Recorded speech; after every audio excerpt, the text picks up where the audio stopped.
नमस्कार विद्यार्थी मित्र हो, स्वागत आहे आपलं अस्पायरंट्स यार्डमध्ये.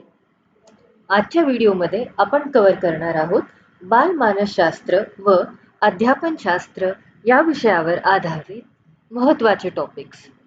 आजच्या व्हिडिओमध्ये फक्त प्रश्न उत्तरं नाही तर प्रत्येक प्रश्नातील प्रत्येक टॉपिकचं डिटेल्ड एक्सप्लेनेशन आपण पाहणार आहोत, जेणेकरून तुम्ही प्रश्न कसाही विचारला गेला तर त्याचं उत्तर शोधण्यासाठी सांगण्यासाठी कॅपेबल असताल.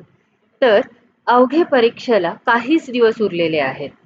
प्रत्येकालाच आता त्यांच्या सरावाची गती वाढवावी लागणार आहे आणि याचसाठी बालमानसशास्त्राबरोबरच जर दुसरा कोणता महत्त्वाचा विषय असेल जो तुम्हाला तुमचा स्कोर बूस्ट करण्यासाठी मदत करेल तर ते आहेत तुमचे सिलेक्टेड लँग्वेजेस. मग ती मराठी इंग्रजी असू दे, मराठी हिंदी असू दे किंवा इतर कोणतीही भाषा. तर CDP जसा 30 पैकी 30 गुण मिळवणं थोड्याशा हार्डवर्क आणि स्मार्टवर्क दोन्हीच्या कॉम्बिनेशननी शक्य आहे. तसंच भाषेमध्ये जर तुम्हाला स्कोर करायचा असेल तर उतार्यांचा आणि कवितांचा सराव होता होईल तितकं करा आणि त्याचबरोबर जी स्कोरिंग फॅक्टर आहे ते आहे तुमचं ग्रामर सेक्शन, व्याकरण सेक्शन. तर ग्रामरसाठी काय एसेन्शियल आहे तर ग्रामरचे रूल्स तुम्हाला माहिती असणं खूप गरजेचं आहे आणि जर बेसिक रूल्स आपल्याला माहिती असतील तर व्याकरणाचा एकही मार्क तुमच्या हातून सुटणार नाही.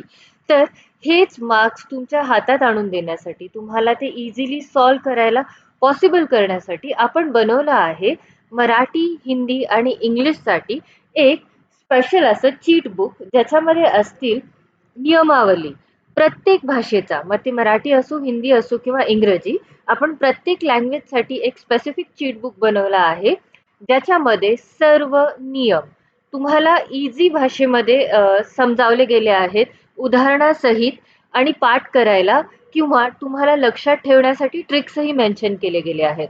त्यामुळे तुम्हाला कोणतीही लँग्वेज असो त्याचं ग्रामर स्कोर करण्यासाठी इझी जाईल. याची कॉस्ट असणार आहे, पर सब्जेक्टच्या PDF ची कॉस्ट असणार आहे ₹20.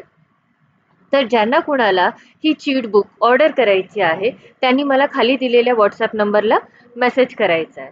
तर चालू करूयात आजच्या सेशनला. पहिला प्रश्न आहे, खालीलपैकी कोणते विधान वाढ म्हणजेच ग्रोथ आणि विकास म्हणजेच डेव्हलपमेंट या संदर्भातील योग्य फरक दर्शवते. म्हणजे ग्रोथ आणि डेव्हलपमेंट मधील फरक दर्शवते. वाढ ही गुणात्मक असते तर विकास हा संख्यात्मक असतो. वाढ ही मर्यादित काळासाठी असते तर विकास ही निरंतर चालणारी प्रक्रिया आहे. वाढ आणि विकास दोन्ही केवळ अनुवंशिकतेवर अवलंबून असतात. विकास हा वाढीचाच एक भाग आहे आणि तो एका विशिष्ट वयात थांबतो. तर आपण इथे काय करूया, जसं मी सांगितलं की CDP साठी सगळ्यात पॉवरफुल ट्रिक असते ती म्हणजे पॉझिटिव्ह निगेटिव्ह कीवर्डची. तर बघा, सगळ्यात पहिले जो ऑप्शन तुम्हाला जिथे तुम्हाला निगेटिव्ह कीवर्ड दिसतो ना तो तुम्हाला बाद करायचा आहे. तर इथे आपल्याला ऑप्शन C मध्ये निगेटिव्ह कीवर्ड दिसतोय, तो म्हणजे केवळ. तर तुम्हाला ऑप्शन C बाद करायचा आहे. ठीक आहे. तर आता तुम्हाला A, B आणि D मधून करेक्ट ऑप्शनला चूज करायचं आहे. तर बघा, याचं उत्तर असणार आहे ऑप्शन B. वाढ ही मर्यादित काळासाठी असते तर विकास ही निरंतर चालणारी प्रक्रिया आहे. बघा, वाढ ही शारीरिक बदलांशी संबंधित असते, जसे की उंची, वजन, आणि ती एका विशिष्ट वयानंतर म्हणजेच परिपक्वतेनंतर थांबते, म्हणूनच ती संख्यात्मक असते. आणि या उलट विकास कसा आहे तर विकास हा शारीरिक, मानसिक, भावनिक अशा सर्व बाजूंनी होतो आणि तो जन्मापासून मृत्यूशयेपर्यंत निरंतर चालू राहतो, ज्यालाच आपण वुम टू टोम असे बोलतो. आणि म्हणूनच ही एक गुणात्मक आणि संख्यात्मक दोन्हीही प्रक्रिया आहे आणि ही लक्षणीय फरक आहे वाढ आणि ग्रोथ आणि डेव्हलपमेंट मध्ये. पुढचा प्रश्न आहे, अल्बर्ट बांडुरा यांच्या सामाजिक अध्ययन सिद्धांतानुसार म्हणजेच सोशल लर्निंग थिअरीनुसार अध्ययनाचा योग्य क्रम कोणता आहे? अवधान, धारणा, पुनरुत्पादन, प्रेरणा की प्रेरणा, अवधान, धारणा, पुनरुत्पादन, की धारणा, अवधान, प्रेरणा, पुनरुत्पादन, की अवधान, प्रेरणा, धारणा आणि मग पुनरुत्पादन. आता बघा, याचं उत्तर असणार आहे ऑप्शन ए. अल्बर्ट बांडुरा यांच्या मते मुले इतरांचे निरीक्षण, ऑब्झर्वेशन करून शिकतात आणि यालाच आपण म्हणतो ऑब्झर्वेशनल लर्निंग. सगळ्यात पहिले ते काय करतात, आपल्या आजूबाजू अवतीभवतीच्या जे त्यांच्यापेक्षा मोठे आहेत, मग ते अनुभवाने, वयाने, अशा लोकांकडून ते बऱ्याच गोष्टी आत्मसात करत असतात आणि यासाठी 4 टप्पे आवश्यक असतात. ते कोणते? तर अवधान म्हणजेच अटेन्शन. तर याच्यामध्ये काय, तर मॉडेल किंवा वर्तनाकडे लक्ष दिलं जातं. मग असते धारणा, म्हणजेच त्या गोष्टीचं रिटेन्शन करणं, ते वर्तन स्मरणात ठेवणं, ते प्रॅक्टिसमध्ये आणणं. मग असतं रिप्रोडक्शन, ज्यालाच आपण म्हणतो पुनरुत्पादन, म्हणजेच काय, आत्मसात केलेल्या, साठवलेल्या वर्तनाला स्वतः करून पाहणं. मग असते प्रेरणा, म्हणजेच मोटिवेशन, ते वर्तन पुन्हा करण्यासाठी प्रोत्साहन मिळणे. पुढचा प्रश्न आहे, लॉरेन्स कोहलबर्ग यांच्या नैतिक विकासाच्या सिद्धांतानुसार जर मी असे केले तर मला शिक्षा होईल, हा विचार मूल नैतिकतेच्या कोणत्या पातळीवर करते? प्रगत नैतिक पातळी, पारंपरिक नैतिक पातळी, पूर्व पारंपरिक नैतिक पातळी, की यापैकी काहीही नाही? तर याचं उत्तर आहे पूर्व पारंपरिक नैतिक पातळी, ज्याला आपण प्री कन्व्हेन्शनल लेवल म्हणतो. तर इथे मुलांची नैतिकता स्वतःच्या फायद्यावर किंवा शिक्षेच्या भीतीवर आधारित असते.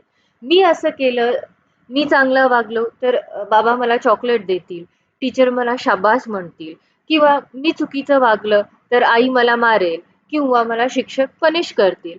तर या भीतीवर ते आधारित असतं. यालाच आज्ञापालन आणि शिक्षा म्हणजेच ओबिडियन्स अँड पनिशमेंट हा या पातळीचा पहिला टप्पा आहे.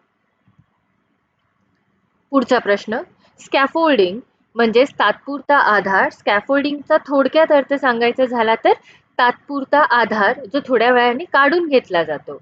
थोड्या वेळाने म्हणण्यापेक्षा कालांतराने. ही संकल्पना कुणी मांडली?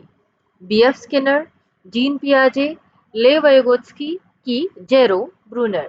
तर याचं उत्तर आहे ले वयगोत्स्की. तर लक्षात ठेवण्यासाठी एक ट्रिक सांगते. स्कॅफोल्डिंगचा एस आणि ले वयगोत्स्की यांची सगळ्यात महत्वाची थेरी आहे सोशल लर्निंग वरती, किंवा त्याला सोशो कल्चर बिहेवियर ही म्हटलं जातं. तर ले वयगोत्स्की यांच्या 2 महत्वाच्या थेरीज वरती प्रश्न येतात. एक ही झाली स्कॅफोल्डिंग आणि दुसरं झालं सोशल लर्निंग. दोन्हीही एस आहेत, तर हे लक्षात ठेवायचं आहे. तर बघा, स्कॅफोल्डिंग ऍक्च्युली सोशल लर्निंगचाच एक भाग आहे. लेव वयगोत्स्की यांनी ही संकल्पना लोकप्रिय केली. जरी हा शब्द मूळचा ब्रुनर यांनी वापरला होता, पण ह्याला प्रॉपर डायरेक्शन दिली होती ती म्हणजे लेव वयगोत्स्की यांनी. मुले शिकत असताना त्यांना सुरुवातीला दिलेला तात्पुरता आधार किंवा मदत, जसं की एखादी हिंट देणे, बरोबर उत्तरापर्यंत पोहोचण्यासाठी त्यांना मार्गदर्शन करणे इनडिरेक्ट पद्धतीने, अडखळल्यास मध्ये सांगणे, यालाच आपण म्हणतो स्कॅफोल्डिंग. ही काय परमनंट आधार देण्याची पद्धत नव्हे. जिथे मुलं अडखळतात, अडकतात, तिथे त्यांना तात्पुरती दिलेली मदत, याला आपण म्हणतो स्कॅफोल्डिंग. पुढचा प्रश्न, बालक केंद्रित शिक्षण, ज्याला आपण म्हणतो चाइल्ड सेंटर्ड एज्युकेशन पद्धतीमध्ये शिक्षकाची भूमिका काय असते? हुकुमशहा किंवा कठोर नियंत्रकाची, सुलभ किंवा मार्गदर्शकाची म्हणजेच फॅसिलिटेटरची, केवळ माहिती देणाऱ्या व्याख्यात्याची, की निष्क्रिय निरीक्षकाची? तर इथेही आपण काय करूयात, जे निगेटिव्ह कीवर्ड्स आहेत ना त्यांना आपण बाद करूयात. बघा, ऑप्शन सी मध्ये निगेटिव्ह कीवर्ड आहे केवळ, ऑप्शन डी मध्ये निगेटिव्ह कीवर्ड आहे निष्क्रिय, तर सी आणि डी हे तर बाद झाले. आपल्या निगेटिव्ह कीवर्ड स्ट्रॅटेजीनुसार, ट्रिकनुसार 95% उत्तर असण्याचे चान्सेस असतात सर्वात लांब पर्यायाचे. ठीक आहे. आणि इथे बघा, इथे आहे निगेटिव्ह कीवर्ड्स हुकुमशहा, कठोर नियंत्रक, तर हाही ऑप्शन बाद झाला. तर 100% तुमचं उत्तर असणार आहे सुलभ किंवा मार्गदर्शक. हे उत्तर मी तुम्हाला ट्रिकनी सांगितलं. ज्यांना ही ट्रिक माहीत नाहीये, या ट्रिकचा व्हिडिओ आपल्या चॅनलवरती अपलोडेड आहे, त्यांनी तो चेक करावा. जेणेकरून तुम्हाला माहीत नसलेल्या प्रश्नांची उत्तरं तुम्ही 5 सेकंदात, जर या ट्रिकची प्रॅक्टिस तुम्ही केली तर 5 सेकंदात तुम्ही अचूक उत्तर शोधू शकता. ट्रिकनी झालं. आता याचं विश्लेषण पाहूयात. बघा, NCF 2005 नॅशनल करिक्युलम फ्रेमवर्क 2005 याच्यानुसार शिक्षक हा सुलभक किंवा मार्गदर्शक म्हणजेच फॅसिलिटेटर असतो. आधुनिक शिक्षण पद्धतीनुसार शिक्षक सुलभक असतो. तो मुलांच्या शिकण्याच्या प्रक्रियेत अडथळा न आणता त्यांना योग्य दिशा आणि वातावरण निर्मिती करून देतो. मुले समाज आणि संस्कृती यांच्याशी होणाऱ्या आंतरक्रियेतून शिकतात. यावर कुणी भर दिला होता? ही थेरी कुणी मांडली होती? जीन पियाजे, ले वयगोत्स्की, D.F. स्किनर की लॉरेन्स कोहोलबर्ग? आता बघा, यालाच म्हणतात सोशो कल्चर. मागच्याच प्रश्नामध्ये आपण पाहिलं होतं. हे सोशो कल्चर आणि स्कॅफोल्डिंग याची थेरी मांडली होती ले वयगोत्स्की यांनी. तर याचं उत्तर असणार आहे ऑप्शन बी. बघा, ले वयगोत्स्की यांच्या सिद्धांताला सामाजिक सांस्कृतिक सिद्धांत, ज्यालाच आपण म्हणतो सोशो कल्चरल थिअरी म्हणतात. त्यांच्या मते बालकाच्या बोधात्मक विकासात समाज, भाषा आणि संस्कृती यांचा सिंहाचा वाटा असतो. तर लक्षात ठेवायचे, ले वयगोत्स्की यांच्या 2 महत्त्वाच्या थेरी आहेत, सोशो कल्चरल थिअरी आणि स्कॅफोल्डिंग. पुढचा प्रश्न, विद्यार्थ्यांमध्ये सर्जनशीलता म्हणजेच क्रिएटिव्हिटी वाढवण्यासाठी शिक्षकाने कोणत्या प्रकारच्या विचारांना प्रोत्साहन दिलं पाहिजे? अभिसारी विचार, अपसारी विचार, घोकमपट्टी किंवा पाठांतर की एकांगी विचार? तर इथे पण आपलं काम सोपं करण्यासाठी पहिले निगेटिव्ह कीवर्ड वाले पर्याय बाद करा. आता बघा, घोकमपट्टी हा निगेटिव्ह कीवर्ड आहे, पाठांतर पण निगेटिव्ह कीवर्ड आहे, ऑप्शन सी बाद झाला. एकांगी हे पण निगेटिव्ह कीवर्ड असल्यामुळे ऑप्शन डी पण बाद झाला. आता अभिसारी किंवा अपसारी, तर याचं उत्तर असणार आहे डायव्हर्जंट थिंकिंग. तर बघा, अपसारी विचार म्हणजे एकाच समस्येवरती वेगवेगळ्या दिशांनी आणि नाविन्यपूर्ण मार्गाने विचार करणे, यालाच आपण क्रिएटिव्हिटी म्हणतो. आणि हा विचार सर्जनशीलतेचा मूळ पाया आहे. पुढचा प्रश्न, अनुवंशिकता म्हणजेच हेरिडिटी ही कशी रचना मानली जाते? सामाजिक, गतिमान म्हणजेच डायनामिक, स्थिर म्हणजे स्टॅटिक की दुय्यम? तर याचं उत्तर आहे स्थिर, स्टॅटिक. बघा, अनुवंशिकता ही एक स्थिर, स्टॅटिक जैविक रचना आहे, बायोलॉजिकल फॅक्टर आहे. कारण गर्भधारणेच्या वेळी जे गुणसूत्र, जे DNA बेसिक आणि जीन्स बालकाला मिळतात त्यात आयुष्यभर बदल करता येत नाही. या उलट पर्यावरण हे गतिमान असते, त्यामुळे हेरिडिटी ही स्टॅटिक फॅक्टर आहे. पुढचा प्रश्न, समरूप अनुभूती किंवा मर्मदृष्टीमूलक अध्ययन, ज्याला आपण म्हणतो इन्साइटफुल लर्निंग, हा सिद्धांत कुणी मांडला? कोहलर, थॉर्नडाईक, स्किनर की पावलो? तर याचा आन्सर आहे कोहलर. बघा, गेस्टाल्टवादी विचारवंत वोल्फगांग कोहलर यांनी सुलतान नावाच्या चिंपांझीवरती, मी बऱ्याच वेळा सांगितले की एक्सपेरिमेंट कुणावर केला गेला, जर त्या पर्टिक्युलर त्या प्राण्याचं नाव तुम्हाला सांगता येत असेल तर आवर्जून लक्षात ठेवायचं आहे. डिटेलमध्ये आपल्या प्रत्येक व्हिडिओमध्ये सगळी एक्सप्लेनेशन डिटेल दिली गेलेली आहे. फक्त व्हिडिओ व्यवस्थित ऐका आणि त्या वेळेला इम्पॉर्टंट गोष्टींना नोट डाऊन करत चला, तर तुम्हाला CDPचे आउट ऑफ आउट मार्क्स मिळाल्याशिवाय राहणार नाहीत. पण कंडिशन एकच आहे की एक्सप्लेनेशन नीट ऐकायचे आणि नोट डाऊन करायचे. तर बघा, कोहलर यांनी काय केलं होतं, सुलतान नावाच्या चिंपांझीवर हा प्रयोग केला होता आणि हा मर्मदृष्टीचा म्हणजेच इन्साइट सिद्धांत मांडला होता. त्यांच्या मते अध्ययन हे टप्प्याटप्प्याने स्टेप वाईज होण्याऐवजी अचानक मर्म समजल्याने होते. एखादा मोमेंट असा होतो की एखादी नवीन इन्व्हेन्शन किंवा अध्ययन त्या मोमेंटला होऊन जातं. तर पुढचा प्रश्न आहे, बालकाच्या जन्मानंतरच्या सुरुवातीच्या काळाला काय म्हणतात? जो भाषिक विकासासाठी अत्यंत संवेदनशील म्हणजेच क्रिटिकल सेन्सिटिव्ह पिरियड असतो. प्रौढावस्था, उत्तर बाल्यावस्था, पूर्व बाल्यावस्था की किशोरावस्था? तर याचं उत्तर आहे अर्ली चाइल्डहुड म्हणजेच पूर्व बाल्यावस्था. बघा, हा पिरियड असतो वय वर्ष 2 ते 6 आणि हा काळ भाषा शिकण्यासाठी आणि भाषिक विकासासाठी, लँग्वेज ॲक्विजिशनसाठी अत्यंत संवेदनशील आणि जलद गतीचा मानला जातो. पुढचा प्रश्न आहे, अहम केंद्रित विचार म्हणजेच इगोसेंट्रिक थिंकिंग हे पियाजेंच्या कोणत्या अवस्थेचे मुख्य वैशिष्ट्य आहे? मूर्त क्रियात्मक अवस्था, पूर्व क्रियात्मक अवस्था, संवेदीकारक अवस्था की यापैकी काहीही नाही? तर याचं उत्तर आहे ऑप्शन बी, पूर्व क्रियात्मक अवस्था. ही अवस्था असते वय वर्ष 2 ते 7 या वयोगटात आणि इथे मुले अहम केंद्रीय असतात. त्यांना असं वाटतं की जग जसे त्यांना दिसते किंवा जाणवते तसेच ते इतरांनाही दिसते. ते दुसऱ्यांच्या दृष्टिकोनास समजून घेण्याच्या मनस्थितीत नसतात. तर बघा, जसं मी सांगितलं, CDP हा स्कोरिंग सब्जेक्ट आहे आणि याचीही एक सिम्प्लिफाईड चीट बुक, अगदी डिटेल्ड ॲनालिसिस करून प्रत्येक थिअरीला अगदी तुम्हाला समजेल अशा भाषेत त्याच्या ट्रिक्स आणि टिप्स, जेणेकरून तुम्हाला निमॉनिक्स ज्याला आपण म्हणतो, की कोणत्या थिअरीला कसं लक्षात ठेवायचं, कोणती थिअरी कोणत्या सायंटिस्टशी संबंधित आहे, हे सर्व डिटेल एका चीट बुकमध्ये आपण समराईज केलेलं आहे. फक्त तो जरी, जसं आपण म्हणतो क्विक रिव्हिजन नोट, तर त्या पद्धतीचं, त्या स्वरूपाचं आहे. शॉर्टमध्ये पण ट्रिक्स, जेणेकरून कोणतीही थिअरी तुम्ही विसरणार नाही आणि त्यातले लक्षात ठेवण्यासाठी प्रॉपर निमॉनिक्सही त्याच्यामध्ये दिलं गेलं आहे. तर CDPची ही चीट बुक तुम्हाला भेटेल 20 रुपयांमध्ये. आणि त्याचबरोबरीने जसं मी म्हटलं, आता परीक्षेला अवघे काही दिवस राहिलेले आहेत, तर अभ्यासाबरोबरच तुम्हाला इम्पॉर्टन्स, महत्त्व द्यायचं आहे तुमच्या प्रॅक्टिसला देखील. अभ्यास करतोय पण टेस्ट पेपरचा सराव नाहीये, प्रॅक्टिस नाहीये, तर तुम्हाला टाईम मॅनेजमेंट जमणार नाही. तुम्हाला पेपरची काठिण्य पातळी काय असते ते लक्षात येणार नाही.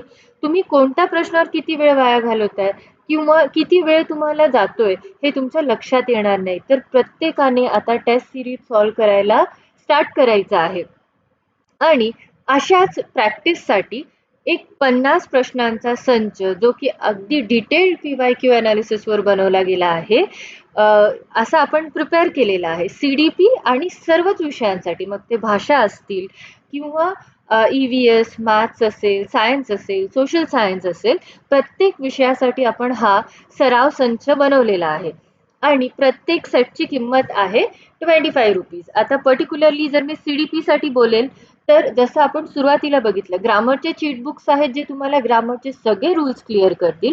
तसं CDPसाठी जर तुम्हाला तुमचे 30 मार्क्स फिक्स करायचे, तर ही चीट बुक, ज्याच्यामध्ये तुमचा संपूर्ण सिलेबस समराईज करून दिलेला आहे आणि PYQ ॲनालिसिसवर बनवलेला हा प्रॅक्टिस सेट, जर हा तुम्ही परफेक्ट करून ठेवलं, तर तुमचे CDPचे 30 मार्क्स अगदी कन्फर्म. ज्यांना कुणाला हा सेट ऑर्डर करायचा आहे, त्यांनी मला खाली दिलेल्या व्हॉट्सॲपला मेसेज करायचा आहे. प्लीज मेसेज करायचा आहे, कॉल कुणीही नाही करायचा आहे. पुढचा प्रश्न, खालीलपैकी कोणते घटक बालकाच्या समाजीकरणात म्हणजे सोशलायझेशन साठी प्रायमरी भूमिका बजावतात? शाळा आणि प्रसार माध्यम म्हणजे मीडिया, कुटुंब आणि शेजारी किंवा मित्र, सरकारी धोरणे की धार्मिक संस्था? तर सोपं आहे, याचं उत्तर आहे कुटुंब आणि शेजारी, मित्र. बघा, जन्मानंतरनं पहिले जे लेसन्स आहेत, जर ते कुठून भेटत असतील, तर ते आहेत आई वडिलांकडून. कसं बोललं पाहिजे, कसं वागलं पाहिजे, समाजाचे बेसिक नियम हे जर कुठून समजत असतील, तर ते आपलं कुटुंब आहे, आपले आई वडील आहेत, आपलं भावंड आहे. मग परत त्याच्यानंतरनं जर कुणी येत असेल, तर ते आहेत शेजारी, मित्र आणि यांच्याकडून आपण बेसिक गोष्टी आत्मसात करत असतो. त्यामुळे प्रायमरी आणि मुख्य माध्यम जर का काही असेल, तर ते आहे कुटुंब, शेजारी, भावंड, मित्र आणि त्यानंतरनं सेकंडरी, दुय्यम असते शाळा, माध्यमे, पुस्तक, हे सर्व. पुढचा प्रश्न, खूप वेळा याच्यावरती प्रश्न विचारले जातात. मायक्रो टीचिंग म्हणजे सूक्ष्म अध्यापन च्या एका चक्राचा, एका सायकलचा एकूण कालावधी किती मिनिटांचा असतो? 30, 36, 45 की 40? आणि याचं उत्तर आहे 36 मिनिटं. NCERTच्या मानांकनानुसार सूक्ष्म अध्यापन म्हणजेच मायक्रो टीचिंग चक्राचा एकूण काळ 36 मिनिटांचा असतो. आणि त्याचं विभाजन कसं असतं? वर्गात गेल्यावर पहिले 6 मिनिटं तुम्हाला अध्यापन म्हणजे टीचिंग करायचं असतं. मग 6 मिनिटांनंतर तुम्हाला घ्यायचा असतो फीडबॅक. त्यालाच आपण म्हणतो प्रत्याभरण किंवा अभिप्राय. मग त्यानंतर असतं फीडबॅक घेतल्यानंतर तुम्हाला हे डायग्नोसिसचं काम करतं. काय समजलंय मुलांना आणि काय नाही. मग त्याच्यावरती तुम्हाला करायचं असतं पुनर्नियोजन, रिप्लॅन. मग ते पुनर्नियोजन असतं 12 मिनिटाचं. आणि त्याच्यानंतरनं येतं पुनरअध्यापन, ज्यालाच आपण म्हणतो रिटीचिंग, जे असतं 6 मिनिटांचं. आणि मग त्यानंतरनं लास्ट स्टेप असते प्रत्याभरण म्हणजेच रिफीडबॅक घेणं, मुलांना आता सर्व समजलं आहे की नाही, आणि त्याच्यासाठी तुम्हाला द्यायचे असतात 6 मिनिटे. असा एकूण मायक्रो टीचिंगचा एक सेशन किंवा एक सायकल असते 36 मिनिटाची. पुढचा प्रश्न आहे, ADHD चा फुल फॉर्म, पूर्ण अर्थ काय आहे?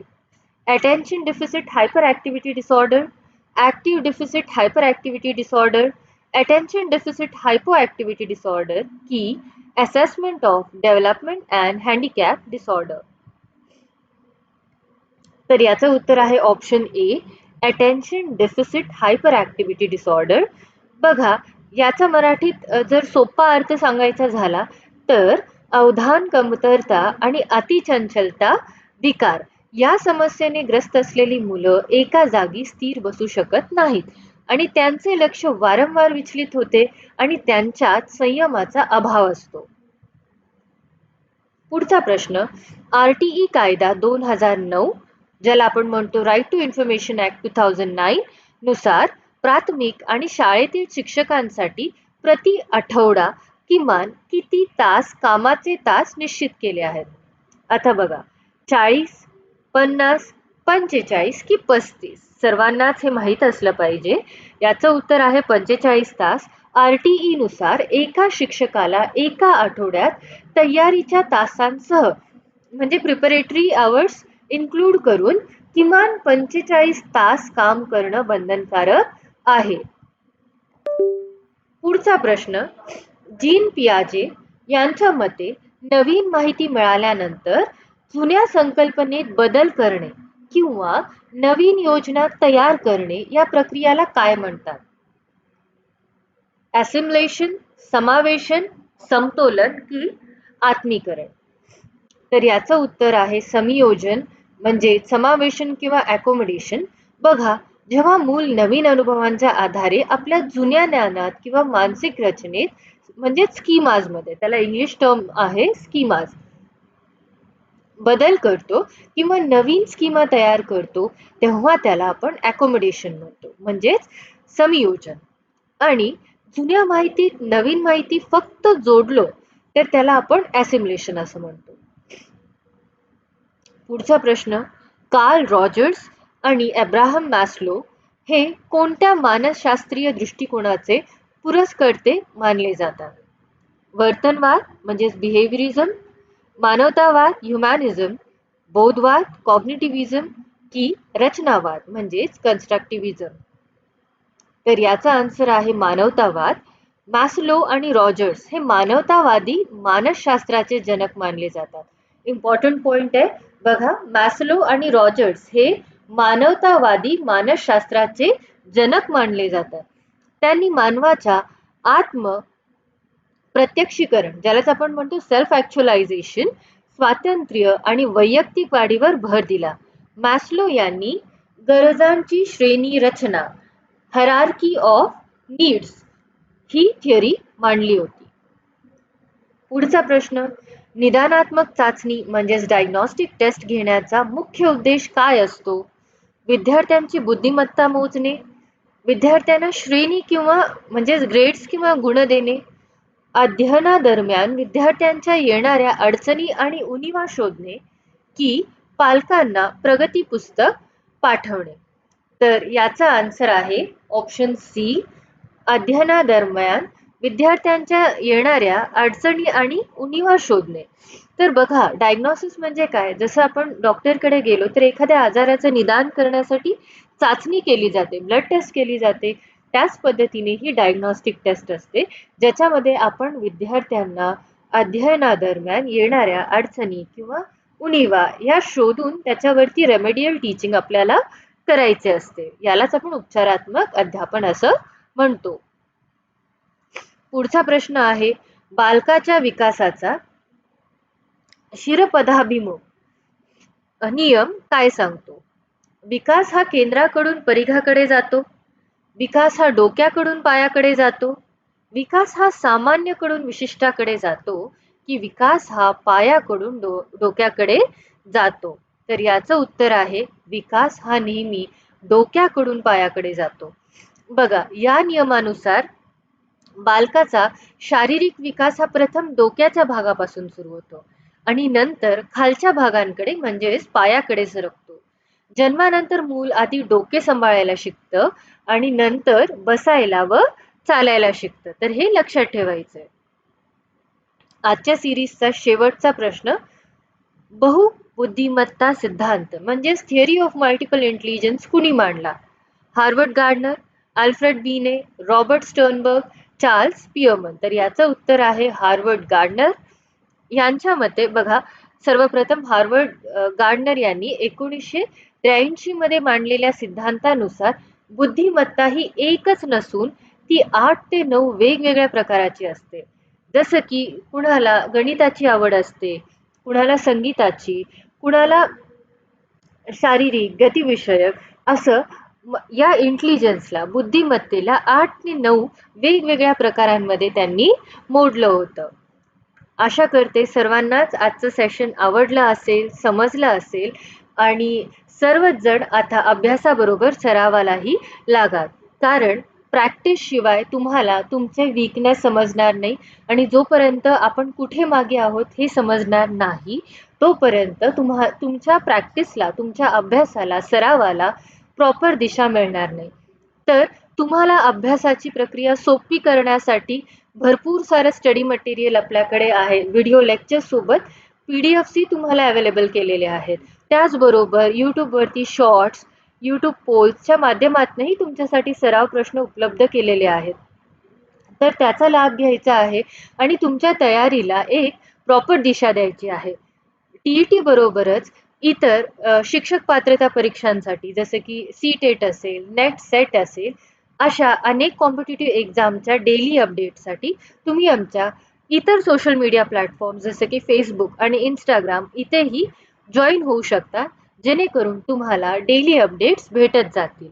चॅनलवर नवीन असाल तर चॅनलला नक्की सबस्क्राईब करा, जेणेकरून परीक्षेपर्यंत जो काही इम्पॉर्टंट स्टडी मटेरियल अपलोड होईल तुम्हाला सर्वप्रथम नोटिफिकेशन भेटेल, तुम्ही ते मिस करणार नाहीत. व्हिडिओ आवडला असेल तर व्हिडिओला लाईक करा, काही क्वेरी असेल तर कमेंट सेक्शनमध्ये नक्की ड्रॉप करा. धन्यवाद.